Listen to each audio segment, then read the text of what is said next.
반갑습니다. 자, 오늘은 칠병이어의 말씀인데요. 오늘 말씀은 세 가지를 우리가 살펴보겠습니다. 첫째로 기적은 궁율에서 시작이 되어진다. 그리고 우리가 이미 나누었던 마태복음 14장에 오병이어가 있었고, 오늘 본문에는 칠병이어라고 하는 사건이 나오는데 이것이 같은 사건의 반복인가 아니면 어떤 차이점이 있는가라고 하는 거죠. 마지막으로는 그렇다면 시간 순서적으로 얼마 되지 않은 이 오병이어의 사건을 경험한 제자들이 동일한 상황을 또다시 목도합니다. 그 동일한 상황에서 변화된 모습, 이전과 달리 상황과 일과 사람을 대하고 대처하는 모습이 변했는가, 성장했는가를 보는 것입니다. 우리 세 가지를 좀 나누어 보겠습니다. 자, 기적의 시작은 어김없이 오늘도 32절에 보면 무리를 불쌍히 여기는 데서부터 시작이 되어집니다.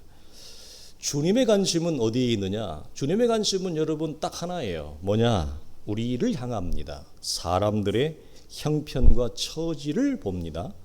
그러나 반면에 오늘 본문을 보면 제자들의 관심은 또 이렇게 답변을 해요. 주님, 우리가 어디서 이 무리를 먹일 떡을 구하겠나이까? 제자들의 초점은 어디 있냐면 자원의 부족을 탓합니다. 그리고 자원의 부족에 초점을 두게 되어지죠. 우리가 아는 대로 요즘은 현대인들이 가끔가다 연예인들을 보면 몸을 아주 잘 관리하는 연예인들을 비결이 뭐냐 물어보면 일일 일식을 한다 그런 사람들이 있어요. 요즘은 건강을 위해서, 다이어트를 위해서 너무 많이 먹어서 중성지방 고지혈증 때문에 일일 일식하는 분이 있어요. 예수님 당시에는 여러분 대하 일일 일식이었습니다. 먹을 게 없었거든요. 인류가 하루 삼시세끼를 먹은 지가 그렇게 오래되지 않았습니다. 그러니까 주님이 이들의 형편과 처지를 보는 거예요. 먹거리가 없는 거죠. 이미 많이 떨어져서. 그래서 주님의 관심과 초점은 항상 어디 있느냐? 사람들의 그 외면하지 못하는 그 아픔과 현실과 고통 속에 있어요. 그러나 제자들은 항상 뭐죠? 이것이 어떻게 되겠습니까? 그리고 늘 계산기를 갖다 이렇게 딱 댑니다. 이것이 이제 주님의 관점과 제자들이 바라보는 상황과 사람을 바라보는 관점의 차이를 우리는 첫 번째로 보게 되어지는 거고요. 주님은 그럼 왜 이렇게 하실까? 그분의 본성이 원래 그래요. 본성상 사람들의 고통을 참아 외면하지 못합니다. 이 본성이 주는 여러분 놀라운 건데요. 여러분 사람을 향한 깊은 연민, 아픔, 그걸 공감하고 공유하는 데서부터 주님은 기적을 불러일으켜요. 그분 안에 있는 능력을 동원하신다는 거죠. 기적은 언제나 두 가지 요소로 형성됩니다. 주님의 긍휼, 그리고 치료받고자 하는 자의 신뢰가 만나는 그 지점이라 그랬습니다. 그 지점에서 놀라운 기적이라고 하는 하나님이 창세기 1장 1절의 말씀으로 천지를 창조하는 그 역사가 오늘 이 시대에 오늘 여기 나의 현실에서 어떻게 하죠? 그대로 일어나요. 그래서 제가 우리 아픈 성도들 놓고 기도할 때 제가 잘 쓰는 용어 중에 하나가 뭐죠? 하나님, 새로운 피조물로 새롭게 창조하여 주시옵소서. 그것이 단순히 영혼의 창조만이 아니라 육체의 아픔, 무너진 건강, 무너진 질병 속에서도 하나님 새로운 창조를 일으켜 주시옵소서. 왜 그럴까요? 여러분, 우리가 이 면에서 볼 때 왜 주님은 긍휼일까라고 할 때 당연하죠. 우리가 우리 자녀를 볼 때 항상 긍휼과 사랑 아닙니까? 사랑과 긍휼은 여러분 같은 뿌리니까요. 항상 사랑입니다. 자식을 향해서 볼 때는 주님의 마음이 항상 우리를 향하여 사랑입니다. 우리가 못나도 사랑이고요, 잘나도 사랑이고요, 못해도 사랑해요, 잘해도 사랑해요. 항상 주님은. 그런데 자녀를 향하여 하나님이 우리에게 갖는 마음 속에 첫 창조 때에 우리를 창조할 때 하나님이 우리를 처음부터 부족하게 창조하거나 어디가 아프게 창조하거나 우리가 건강하지 못하게 창조한 게 아니에요, 여러분. 아담과 하와를 창조할 때 하나님은 굉장히 보기 좋게 창조했어요. 거기에는 우리가 지금 겪는 이런 질병과 고통과 아픔이 없었다는 얘기입니다. 여러분 묵상을 해보세요. 그러면 하나님이 시간이 흘러 하나님이 창조 세계가 시간이 흘렀습니다. 죄로 말미암아 무너지고 파괴됐습니다. 그리고 그분이 사람의 몸을 입고 이 땅에 다시 오셨어요. 우리를 보니 우리가 어떻게 돼 있어요? 보지 못하는 맹인, 듣지 못하는 귀머거리, 걷지 못하는 절름발이, 육신의 질병과 상태로 온 세상도 피조 만물도 파괴됐을 뿐만 아니라 하나님의 형상으로 세상의 주인공으로 창조한 인간마저도 파괴되고 무너졌어요. 그걸 보는 부모의 심정, 그것을 보는 창조주 하나님의 심정, 그가 없이는 만물이 창조되지 아니했다라고 하는 예수 그리스도가 이 세상을 바라볼 때, 인생을 바라볼 때 여러분 긍휼과 연민이 아니고 무엇이겠습니까? 안 그렇습니까? 너희가 내 말 안 듣고 에덴 동산에서 따먹지 말라고 한 사과가 아니죠. 선악과 따먹고 네가 지금 이 지경이 됐으니 내 뱃속이 참 고소하다. 여러분 그것이 아니라 항상 우리를 향하여 하나님은 뭐냐? 어찌하여 네가 이 지경이 되었느냐? 나는 너를 이렇게 짓고 이렇게 창조하지 않았건만 네 형편과 네 상황과 처지가 어찌하여 이 죽을 지경이 되어지고 어찌하여 이렇게 무너지고 파괴된 상황이 되었느냐? 긍휼입니다 항상. 그래서 성경의 모든 관점과 초점이 하나님으로 가까이 할수록 우리는 인생을 향하여 바라보는 것이 긍휼과 사랑 외에는 없는 것이에요. 또 하나가 있다면 그 파괴된 자녀를 향하여 갖는 하나님의 순리가 영리가 되어진 상황 때문에 분노가 일어납니다. 목회를 하다 보면 납득이 안 될 때가 많습니다. 그 중에 하나가 신앙생활을 잘 해나가는, 참 얄밉게 신앙생활을 하는 사람도 있어요. 교회 안에서 보면. 그런데 이상하게 얄밉게 신앙생활하는 사람들은 잘 안 아파요. 그리고 돈도 잘 벌어요. 제가 30년 목회를 하면서 보면 그 이상해요. 하나님이 내어버려 두는 것 같아요. 그냥 너 잘난 맛대로 살으라고 너. 그런데 이상하게 예수 잘 믿는 사람들, 믿음으로 덜 잘 사는 사람들, 그런 사람들이 아파요. 그리고 그런 사람들이 가난하게 살아요. 그걸 보면 이건 순리가 아니거든요. 이건 영리거든요. 그럼 목사가 그걸 보면 어떤 마음이 일어날까요? 두 마음입니다. 하나님 왜 이러십니까? 분노가 일어납니다. 하나님이 창조한 상황이 순리가 아니고 보기에 좋은 상황이 아니라 보기에 지금 좋지 않은 상황이 됐잖아요. 그 성도가. 우리의 현실이. 그럼 우리 안에 어떤 마음이 일어나요? 하나님 왜 이러세요? 왜 이렇게까지 하세요? 우리 안에 분노가 일어납니다. 그러나 이 분노는 정상적인 것입니다. 그리고 동시에 일어나는 것이 그 영혼을 향한 아픔, 긍휼이 일어납니다.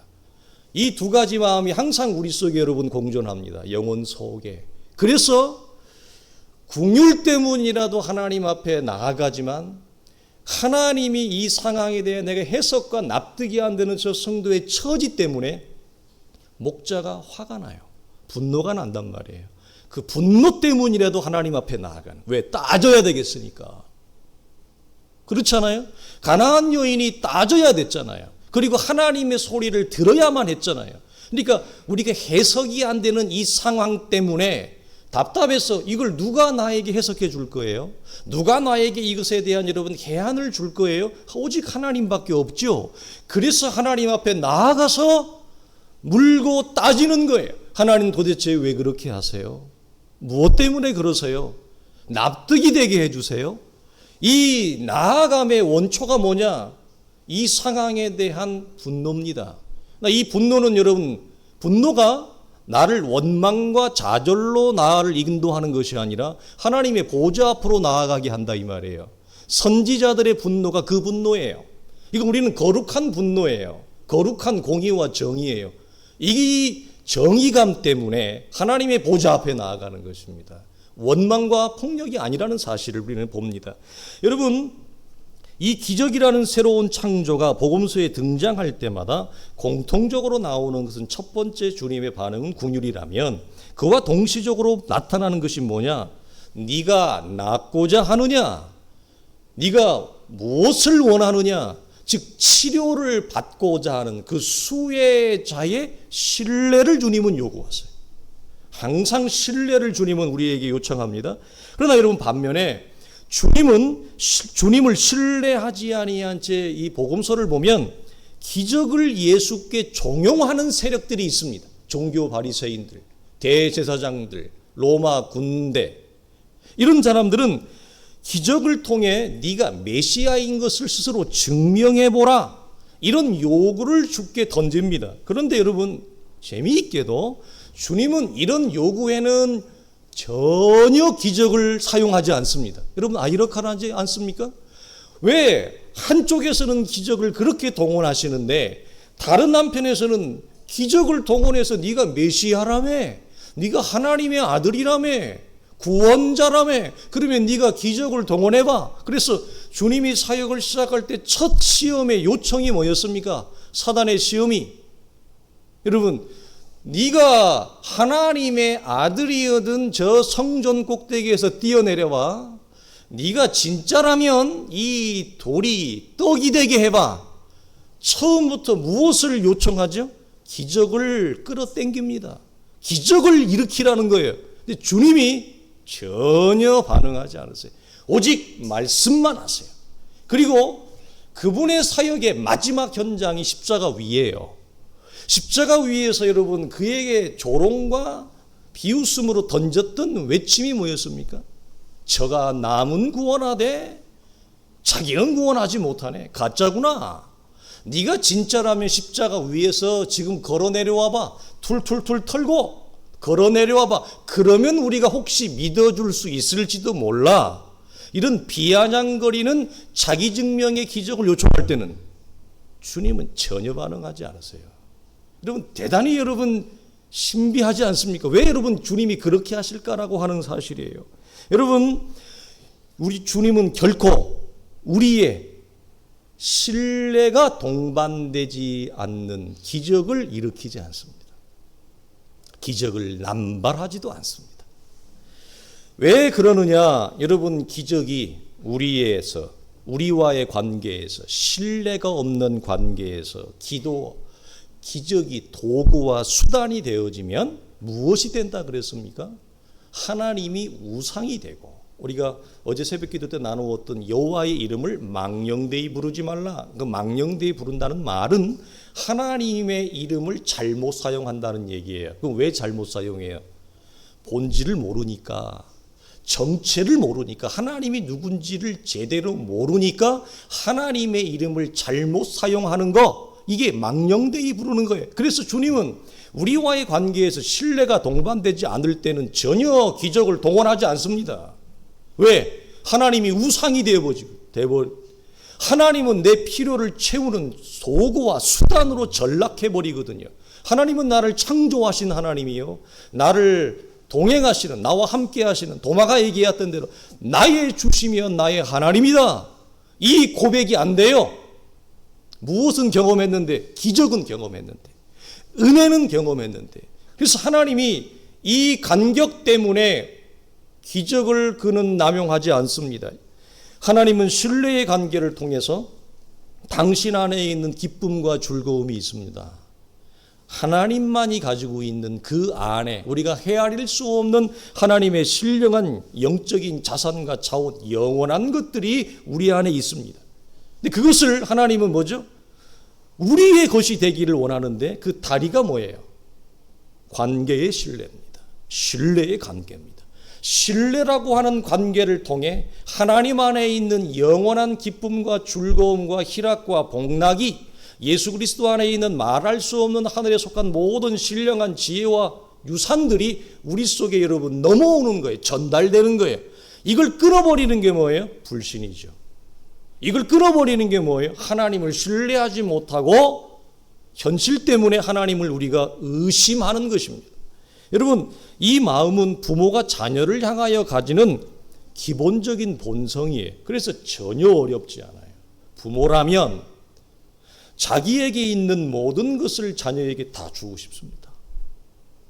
내게 있는 모든 것을, 내가 가진 지식, 내가 가진 경험, 아직 어려서 경험이 많지 않잖아요. 우리 자녀들은. 우리는 살아오면서 별 경험을 해서 인생의 쓴맛 단맛을 다 보아서 세상도 알고 사람도 좀 알게 되어졌어요. 이걸 우리는 자녀에게 주고 싶어요. 내가 운동을 잘하면 운동 잘하는 기술도 가르쳐주고 싶고요. 내가 수학을 잘하면 수학도 가르쳐주고 싶고요. 내게 있는 모든 것을 자녀에게 주고 싶은 마음, 이것이 여러분 부모의 마음의 본성이에요. 저 녀석이 이제 가는데 제 안에 있는 영어가 많이 죽었지만 제 안에 있는 영어라도 줘서 보내고 싶어요. 그런데 줄 방법이 없어요. 지가 겪어내야만 돼요. 뼈아픈 차별을 통해서 영어를 배우는 방법밖에 없어요. 제가 줄 수가 없죠. 여러분, 이것은 모든 자녀를 향한 동일한 마음이어서 부모됨이 왜 축복이냐? 하나님 아버지 됨의 마음을 우리가 공감할 수 있어요. 그래서 여러분 부모됨이 우리에게 얼마나 다행인지 모릅니다. 이처럼 주님은 이걸 다르게 얘기하면 이런 겁니다. 자기 증명, 자기 유익을 위하여 기적을 사용하지 아니하고 순전히 우리의 처지와 아픔을 위하여 행하십니다. 그러니까 기적은 전혀 이기적이지 않고 우리를 위한다, 타인을 위한다. 이걸 이타적이라 그래요. 주님은 기적을 전부 우리의 유익과 처지 때문에 하십니다. 자기 증명과 자기 목적은 여러분 그 이후에 동반되어집니다. 이 순서가 바뀌면 기적이 나타나는데 이기적인 기적이 되어지고요.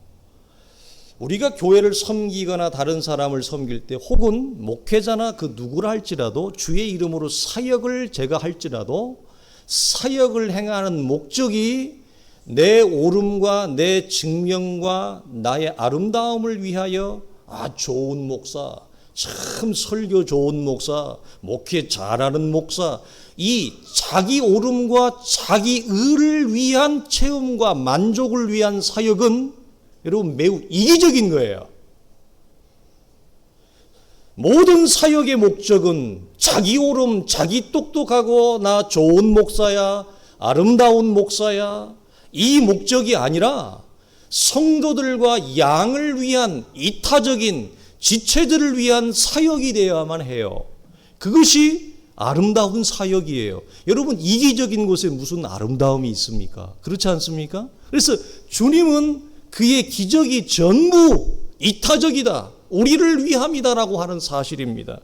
이것은 우리가 주의 공동체에서 다른 지체를 대하거나 교회를 섬길 때 어떤 자세로 우리가 나아가야 되는지 정확하게 보여주지요. 두 번째로 이 오병이어, 오늘은 칠병이어잖아요.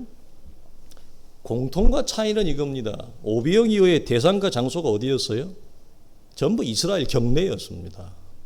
그러나 칠병이어는 대상과 장소가 전부 이방입니다. 가나안 여인이 여러분 주를 만났던 장소는 갈릴리 호수에서 한참 올라간 두로와 시돈이었습니다. 두로와 시돈은 완전한 이방의 경계고, 이 두로와 시돈은 여러분 역사적으로 굉장히 유서가 깊은 곳이지요. 마태복음 15장을 보면 주님은 이제 두로와 시돈을 떠나서 다시 자신의 본 캠프 갈릴리 호수로 돌아오는 중입니다. 그런데 여기에 마가복음 7장 31절을 보면 이렇게 돼 있어요. 예수께서 다시 두로 지방에서 나와 시돈을 지나고 데가볼리 지방을 통과하여 갈릴리 호수에 이르렀다. 즉 무슨 말이냐면 이 칠이병이어의 사건은 갈릴리 호수로 돌아가는 중에, 즉 데가볼리라고 하는 지역을 지나는 중에 일어난 사건이에요. 우리가 아는 대로 이 데카볼리, 폴리스, 원래 데카폴리스죠. 이 지역은 왜 데카냐면 데카가 헬라어로 텐이에요. 열이에요. 데가볼리인데 그리스어로 폴리스죠. 그래서 폴리스는 헬라식 지역 도시를 말하는 거예요. 그래서 헬라식 문명과 지역의 이름을 따서 10개의 소도시가 모인 게 데카폴리스, 데카볼리예요. 그러니까 여기는 철저히 이방 지역이란 말이에요. 이 이방 지역을 지나는 중에 이 칠병이어가 일어납니다. 그러니까 철저히 뭐죠? 이방인을 위한 사역이었다. 자, 오병이어는 핵심이 뭐였습니까? 만나 사건의 재현과 성취입니다. 이것 빼면 오병이어는 아무것도 안 남아요. 만나 사건, 출애굽기의 만나 사건의 재현과 성취인데 그것이 말씀이신 그리스도가 우리에게 육화되어서 체화되어서 실상과 실체로 오신 사건을 경험하게 하는 것. 그게 뭐냐 우리 식으로 얘기하면 여러분이 지금 하나님의 말씀을 강단에서 받아 먹는 사건이에요. 오병이어의 가장 현실적인 접목은 뭐냐? 출애굽기나 신약 성경 넘어 지금 여기라고 하는 이 현실 강단에서 저 목사의 입에서 떨어지는 그리스도의 말씀을 내가 받아먹지 못하면 우리는 허기집니다. 여러분 우리가 며칠 굶으면요 어떻게 돼요? 이제는 우리가 금방 알아요. 한 끼나 두 끼 탄수화물 안 들어가면 벌써 이 얼굴에 짜증이 당이 떨어져 가지고요 짜증이 나고요 더 굶으면요 날카로워지고요 건드리면 폭발해요. 여러분 우리가 말씀을 받아 먹지 못하면 그런 영적인 현상이 일어납니다. 그래서 우리가 지속적으로 말씀을 받아 먹지 못하면 우리가 본질은 양인데 순간적으로 뭐가 된다고 그랬어요? 염소가 돼서 그냥 받아버려요. 내가 지금 내 안에 짜증이 많거든요. 지금 왜? 배가 고파서 허기가 졌는데 옆에서 와서 짜부작 나를 여러분 약 올리거나 건드려 보세요. 그게 뭐 아내가 됐든지 자식이 됐든지 남편이 됐든지 어떤 교회 성도가 됐든지 걸리는 녀석이 뭐한 녀석이죠. 그때는 그냥 불로 받아버리는 거예요. 그래서 그러나 여러분 우리가 말씀을 잘 받아 먹으면 생명의 떡이신 이 만나를 받아 먹으면 여러분 아이들이 우유 잘 먹고 모유 잘 먹고 여러분 배부르게 먹고 엄마 품에서 훅 자는 모습을 기억하시죠? 얼굴이 푹해나죠. 살이 통통 올라와 가지고 얼마나 여러분 이쁘고 얼굴에 샬롬이 있습니까? 그래서 말씀을 잘 받아먹는 성도는 얼굴에 세상이 줄 수 없는 샬롬의 빛이 임해요. 광채가 임해요. 그래서 흐뭇함과 배부름과 만족함이 그 온 얼굴에 품어 나와요. 근데 파리하고 말씀을 받아 먹지 못하면 그냥 너무너무 그냥 날카롭고 너무너무 그냥 쇠약하고 말라빠진 말라깽이가 된다 이 말이에요. 그래서 여러분 만나 사건에서 가장 중요한 건 뭐라고요? 내가 지금 오늘 말씀을 내가 받아 먹고 있는가? 이것이 중요합니다. 그래서 여러분 요한복음 6장에 이렇게 얘기하죠. 예수께서 이르시되 내가 진실로 너에게 이르노니 내 아버지께서 너희에게 하늘로부터 참떡을 주시나니 하나님의 떡은 하늘에서 내려 세상에 생명을 주는 것이니라. 예수께서 이르시되 나는 생명의 떡이로다. 내게 오는 자는 결코 줄이지 아니할 터이요 나를 믿는 자는 영원히 목마르지 아니하리라. 가람이 없어요. 만족함이 있죠. 배부름이 있죠. 그런데 여러분 이 칠병이어는 생명의 산떡이신 그리스도의 구원이 이제는 이방이 아니라 온전히 유대 지역이 아니라 유대를 넘어 이방 지역에서 이방인을 위하여 일어나는 사건이 무슨 말입니까? 이것은 아브라함에게 약속한 것의 놀라운 성취입니다. 내 씨로 말미암아 천하 만국이 복을 받을 것이라. 이 약속의 성취로 칠병이어의 사건을 이방 지역에서 이방인들을 위해 주님이 지금 펼치고 있는 것입니다. 그리고 이 약속의 성취 메인의 등장 전에 예고편이 있었습니다. 그 예고편이 가나안 여인이었고 그 전전 예고편은 이방 백부장이었습니다. 그래서 이 전조를 통해서 하나님의 약속의 성취가 이 땅 가운데 임했다. 우리의 삶 가운데 나타났다. 그래서 오병이어를 보면 여러분 12광주리가 남고요. 칠병이어에서는 7광주리가 남아요. 이게 무엇을 의미할까요? 여러분의 믿음 안에서 자유로운 여러분 해석을 하는 여러분의 몫인데요. 제가 보기에는 둘 다 12광주리는 이스라엘을 향한 아브라함의 약속의 성취를 말합니다. 그래서 12광주리를 딱 남겨놓은 이유는 이게 사인이에요. 하나님이 내가 아브라함에게 한 약속을 성취했다. 12광주리, 12지파, 12지파는 이스라엘을 말하니까 이걸 내가 여기다 남겨놔서 에베네셀처럼 돌을 쌓아 놓은 거예요. 보고 알라고. 그럼 일곱 강주리는 이방을 향한 약속의 성취예요. 이스라엘뿐 아니라 열방을 향해서도 하나님의 구원이 임한다. 12강주리, 7강주리를 보고 약속의 사인이 이루어졌음을 보라. 이것이 다른 복음으로 보면 너희가 천기는 분별할 줄 알면서 시대의 표적은 분별하지 못하는구나. 하나님이 하시는 모든 역사와 일은 다 우리에게 말씀하시는 사인입니다. 놓치지 마셔야 돼요. 우리가 이런 차원에서. 여러분, 그래서 이 두 사건은 똑같은 사건의 반복이 아닌 거죠. 이런 차원에서. 그러나 우리는 이 사건을 기적과 약속의 성취라는 관점에서 이 두 사건을 볼 때 이 두 사건이 우리 속에 아름답게 이루어지고 성취되어지는 차원에서 보여지는 하나의 메시지가 있습니다. 그건 뭡니까? 하나님을 향한 신뢰라고 하는 겁니다. 언제나 주님은 우리에게 신뢰를 요청하십니다. 여러분, 굉장히 젠틀한 거예요. 묻잖아요, 우리에게. 남자와 여자 부부관계에서 아내들이 되게 그 마음 상하는 게 뭐죠? 남편이 더 이상 나에게 친절하지 않다는 거. 결혼하기 전에만 친절했고 결혼하고 나서 3개월까지만 친절했고, 저 같은 경우는 좀 사랑의 강도가 세서 3년 친절했고, 그러나 친절의 약발은 사라지고 무례해지기 시작하죠. 사랑의 관계가 무례해지기 시작합니다. 사람은. 이게 사람의 간사함입니다. 사랑 밑에 있는 인간의 간사함이죠. 여러분, 항상 하나님은 우리에게 묻습니다. 이렇게. 얼마나 친절합니까? 얼마나 고맙습니까?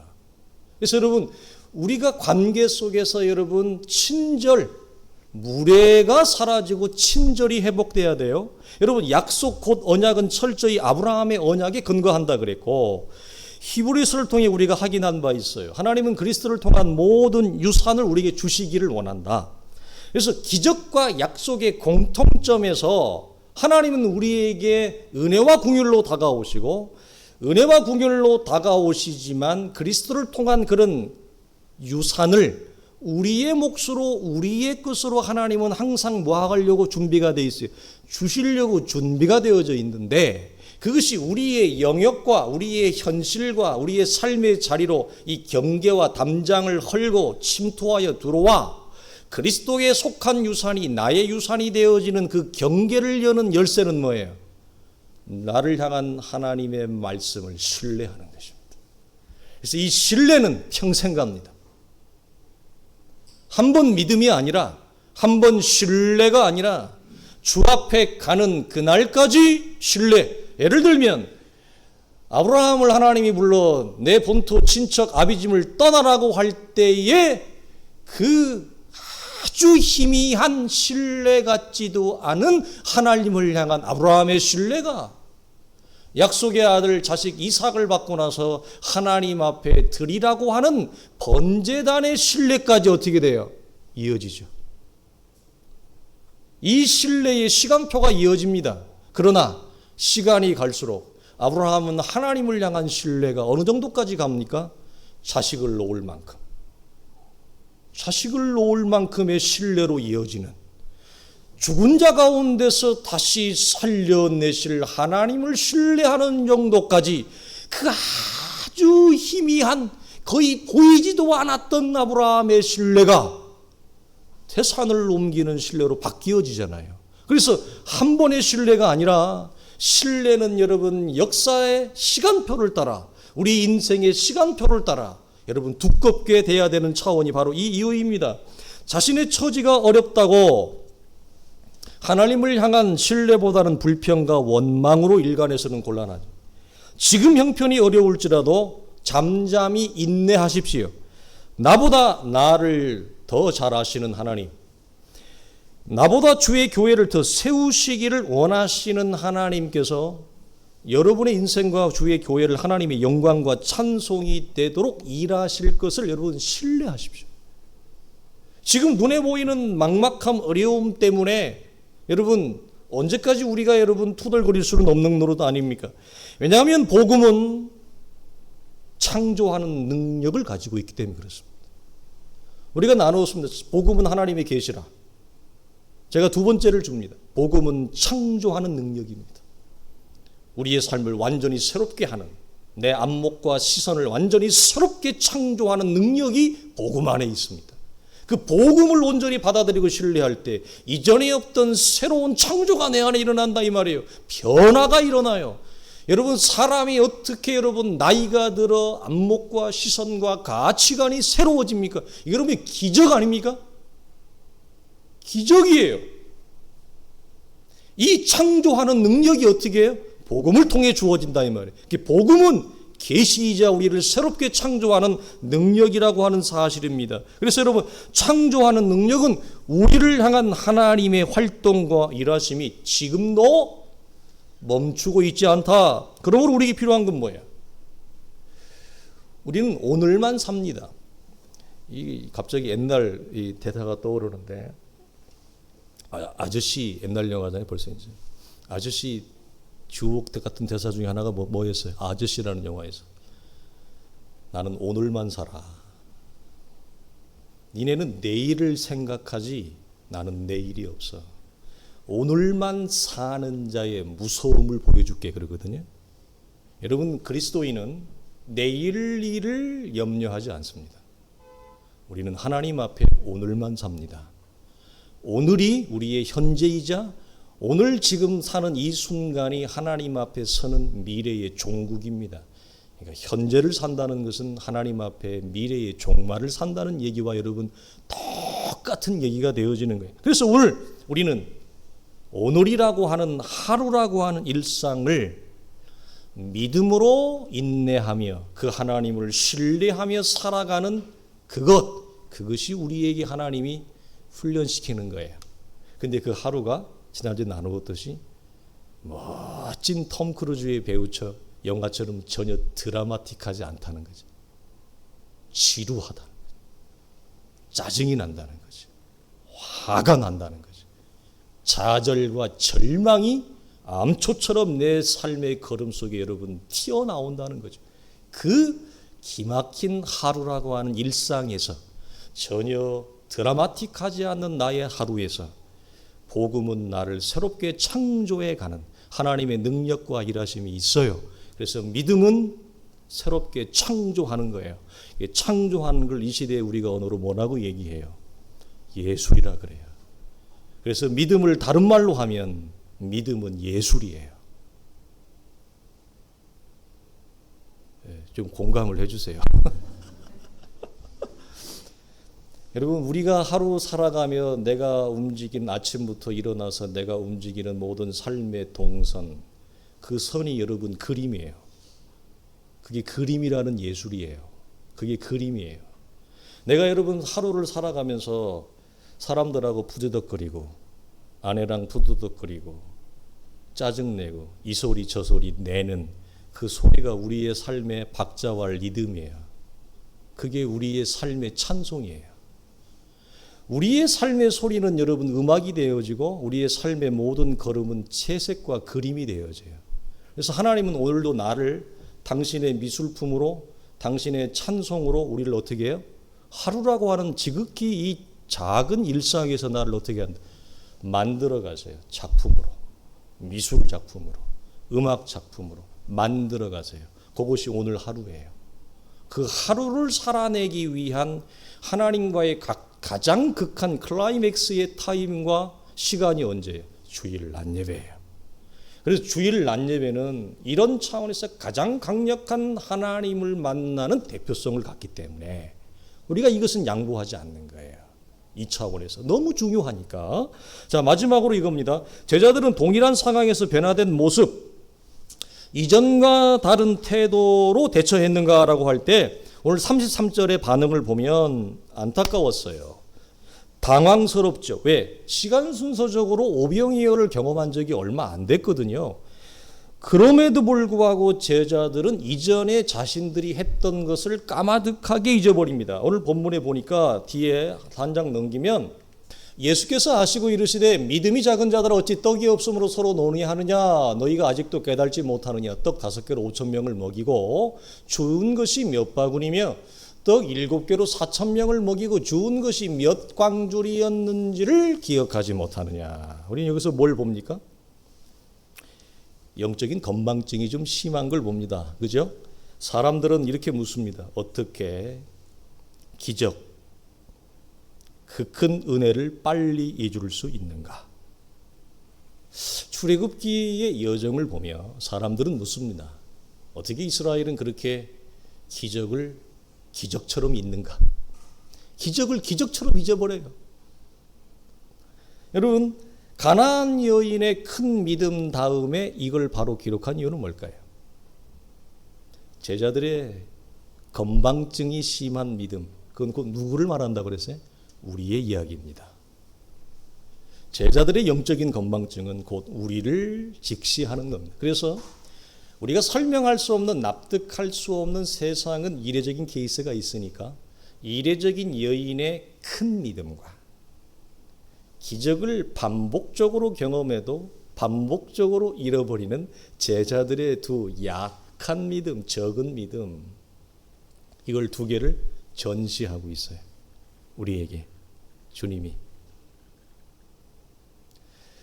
하나님이 모세를 통해서 이스라엘이 마지막 약속의 땅에 들어가기 전에 축복의 산과 저주의 산 두 산을 앞에 전시하듯이 보라, 두 산 사이에 어디에 끼어 있느냐 너는. 그래서 12지파를 반반 나누어서 딱 서게 하죠.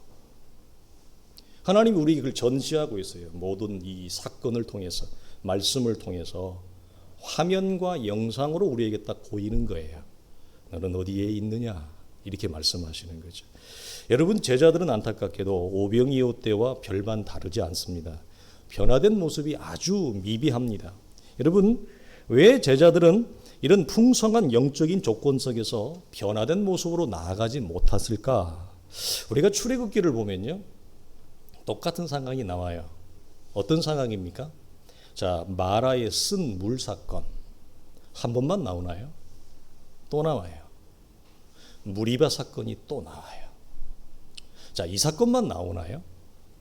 먹을 것이 없는 신광야에서, 엘림을 떠나 신광야에 그들이 이르렀을 때 먹을 것이 없어 하나님을 향해 원망하며 그들이 또 내어 뱉습니다. 하나님이 이럴 거면 먹으려고 구원했습니까? 차라리 애굽에 있었더라면 고기라도 먹었지요. 자, 반복적인 상황이 그들 속에 여러분 똑같이 재현되어진다는 거, 왜 그럴까요? 여러분, 우리의 삶은 반복적인 사건, 반복적인 상황과 현실이 우리에게는 재현되지 않나요? 이게 무슨 데자뷰인가요? 여러분, 하나님은 각각의 상황과 사건을 통해서 당신의 자녀인 이스라엘에게 하나님이 지금 뭐 하는 거예요? 알려주고 싶은 것이 있어요. 배우게 하고 싶은 것이 있어요. 거기에 그때마다 이스라엘이 배우지 못했습니다. 그들의 반응은 항상 원망이었습니다. 그들의 반응은 항상 불평이었습니다. 현실이 어렵고 지금 우리가 마라의 쓴물이지만 이 무리바의 사건에서 마실 물이 없지만 여전히 그 상황 속에서도 하나님을 신뢰하는, 하나님이 우리의 삶을 개입하는 그 간섭의 놀라운 기적을 향한 하나님을 향한 신뢰가 그들 속에는 여러분 동원되지 못합니다. 늘 어려울 때마다 동일한 반응이 나오는데 그건 신뢰의 반응이 아니라, 잠잠히 하나님을 신뢰하는 것이 아니라, 하나님은 도대체 왜 이러십니까? 내가 뭘 그렇게 잘못했습니까? 내가 그렇게 마음에 들지 않으십니까? 내가 그렇게 못났습니까, 하나님? 그러면 뭐 될 대로 되라죠. 뭐 나도 모르겠습니다, 하나님. 뭐 이렇게 인생 망하면 하나님이 손해 아니? 나도 모르겠습니다. 이런 반응이 매번 동일한 사건, 동일한 어려움, 처지 속에 내 안에 일어난다면, 제자들이 오병이어에서 칠병이어로 넘어올 때 지금 보이는 반응 전혀 개선되어지거나 전혀 새로워지거나 이 어려운 현실에서 우리가 어디 가서 이 먹을 것을 구하겠습니까?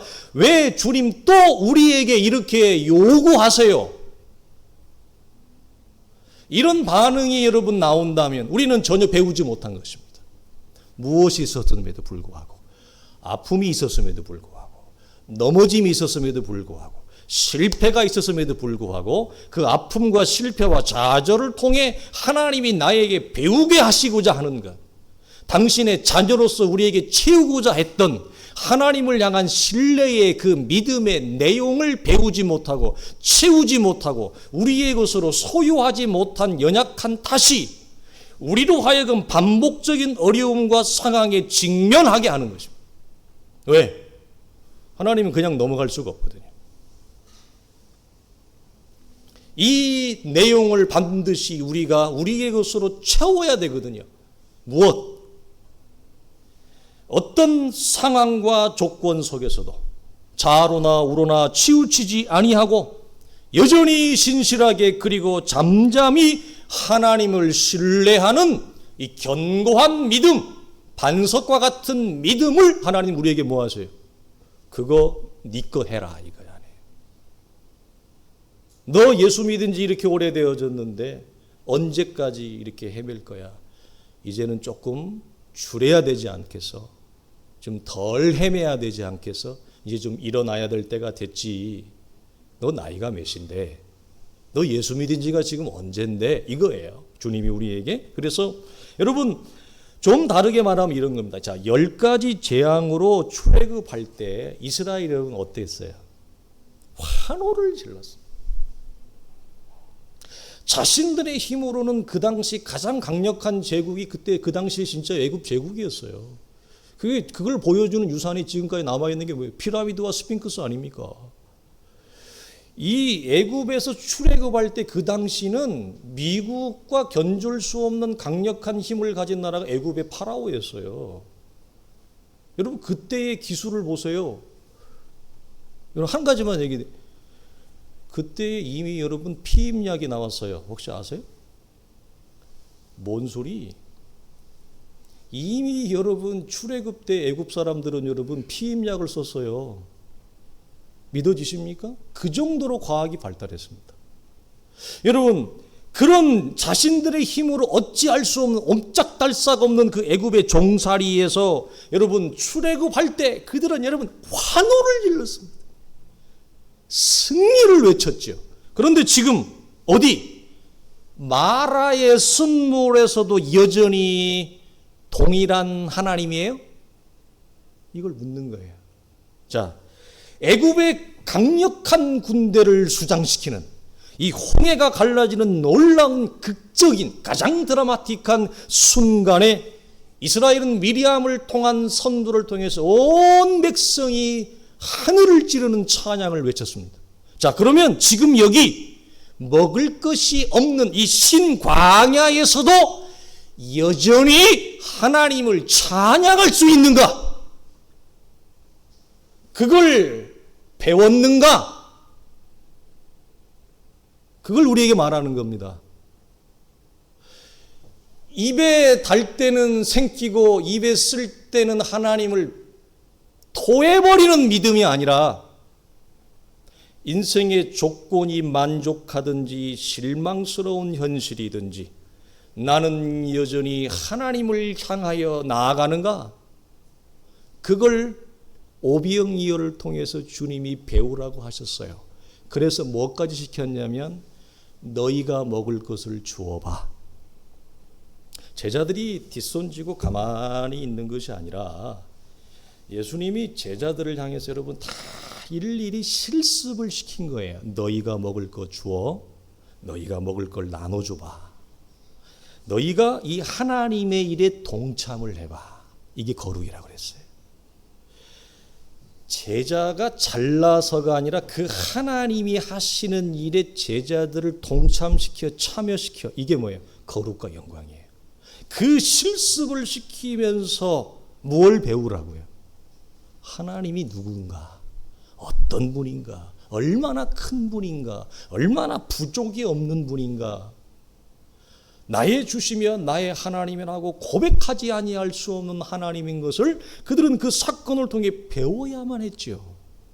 그러나 기적만 경험했지 하나님은 누군지 모르고 통과한 것입니다. 여러분 중요해요. 은혜를 경험한 게 경험을 안 한 게 아니에요. 은혜를 진심으로 경험했어요. 기적을 진실로 경험했어요. 가짜가 아니죠. 그런데 지나만 간 겁니다. 무엇 없이 배우지 못하고, 하나님을 배우지 못하고, 믿음을 배우지 못하고 지나만 가니 동일한 시간이 얼마 지나지 않아 칠병이어라고 하는 동일한 사건, 동일한 상황이 주어졌는데 그들의 반응은 어땠다고요? 왜 또 그러세요, 주님? 먹을 것이 어디 있다고 또 이걸 주라고 그러세요? 배웠어요, 못 배웠어요? 못 배웠죠. 기적을 경험 안 한 것이 아닌데, 은혜를 경험하지 않은 것이 아닌데, 그것을 여러분 주님이 말씀해. 그래서 하나님은 동일한 사건, 동일한 상황으로 자신의 백성을 지금도 인도하시는 이유입니다. 그래서 여러분 마라 사건이나 신광야 사건 사이사이를 출애굽을 보면 아주 짤막하게 이 단어가 나옵니다. 뭡니까? 내가 너희를 시험하여 보리라. 이걸 다르게 말하면 믿음의 연단입니다. 너희가 이 상황에서 나를 신뢰하는지 내가 보리라. 자, 먹을 것이 없는 이 상황에서 내가 나를 여전히 신뢰하는가 보리라.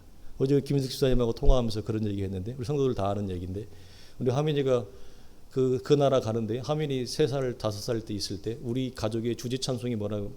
날마다 우리에게 일용할 양식을 주시는 하나님 참 감사합니다. 이게 우리 가족의 주제 찬양이었습니다. 왜? 한 끼 먹고 나면 먹을 게 없었거든요. 그래서 제가 영국에 잡센터가 있습니다. 우리식으로 얘기하면 직업소개서 같은 거죠. 제가 지원을 알아본 곳이 없습니다. 목록을 나열하면 꽤나 됩니다. 하나님 단 한 군데도 파트타임 잡을, 우리식으로 알바를 하나님 허락하지 않는 겁니다. 그럼 하나님 어떻게 하라고요? 처자식 굶는 건 저보고 보라는 얘기입니까? 등록금은 못 내고 있었고 생활비도 없었고, 그래서 하나님만을 바라보는, 하나님만을 신뢰할 수밖에 없는 연습을 거기서 여러분 무척이나 했어요. 여러분 왜 오늘도 여전히 동일한 상황, 그 상황을 오늘 본문으로 연결하면 뭐죠? 하나님이 저에게 뭐라고 말씀하신 거예요? 먹을 것이 없어. 네 처자식이 지금 굶게 생겼어. 등록금도 못 내지? 자, 이 상황에서도 너는 여전히 나를 신뢰하냐? 내가 너를 구원할 때만 내 하나님이냐? 이런 기가 막힌 상황에서는 내가 네 하나님이 아니더냐? 이걸 말하는 거예요. 여러분, 그걸 우리는 믿음의 연단이라 그럽니다. 그래서 우리는 그 연단을 통해서 뭐죠? 크신 하나님을 우리는 만나는 것입니다. 크신 하나님을. 여러분, 이것이 우리에게 주신 하나님의 여러분 은혜가 아닙니까? 사랑하는 성도들의 말씀을 마치겠습니다. 우리의 상황은 어떤가요? 우리는 때로 반문하죠. 하나님 아직이십니까? 아직도 여기입니까? 또 여기입니까? 그럼 묻습니다. 우리는 하나님 앞에 우리의 믿음의 개선과 진보와 성장이 이루어졌을까? 내 안에 변화된 모습이 있을까? 우리는 이것을 봐야 됩니다.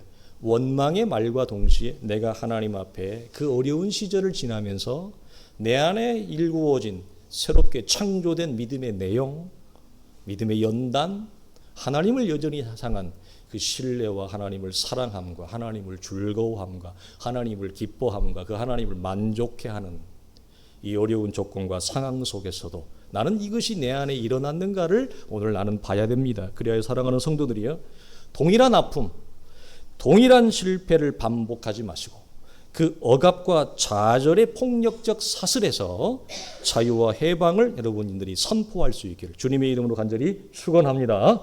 기도하겠습니다. 하나님 아버지 감사합니다. 왜 이렇게 우리의 상황이 개선되지 않습니까?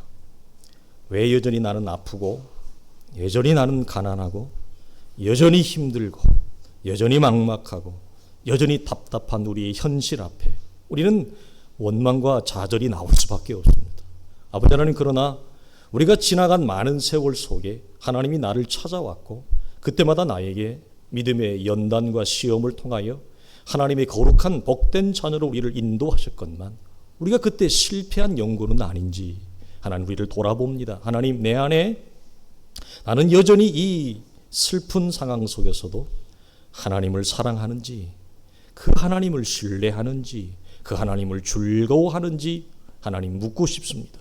주여, 온 교회 공동체가 이 세대의 어려움과 혼탁함과 종말의 현상 가운데서도 여전히 하나님을 향한 아름답고 순전한 믿음으로 주 앞에 나아가게 하여 주옵소서. 우리 주 예수님의 이름으로 간절히 기도하옵나이다. 아멘.